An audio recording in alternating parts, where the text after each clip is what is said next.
morning, guys. This looks to be a really nice setup today. Aussie Kiwi is trending upwards very nicely. I'll tell you what I like about this particular setup. We are in, it looks as though we are at the sort of heading down in potential phase 2 retracement on a downward trend on the daily. This is true. What is pretty cool though is that we have just broken to a new high in the phase 2.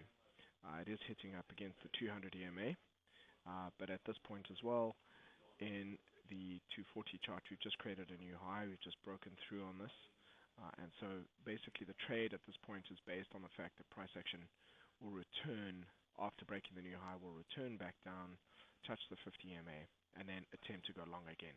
So the idea being, and this is very important in terms of managing your trade, is that once you're triggered into the trade, if you see your stop will be placed approximately here. If you do see the price action is attempting to break this recent low on the 5-minute chart, that is a warning sign that potentially the trade is going to go south on you. So I'm just giving you some heads up on how to read this while you're in the trade.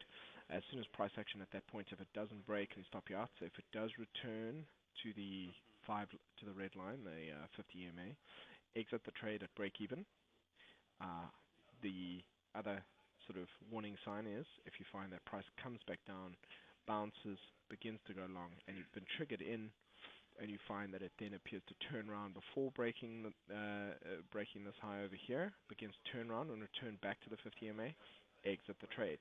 What's happening in either situation is that there's a potential reversal. So we will get a warning sign if we either get a failure to get a new high, or alternatively, we get the slightest break of either of these bars, anything below that without stopping out. As soon as it returns back to the red line, exit. So if you manage that correctly, if you're patient and calm, you shouldn't have any losses on this trade. But it is looking good. It's a really nice setup, and I'll be posting this one on YouTube. So I'll be trading this one as well myself. Thanks, bye.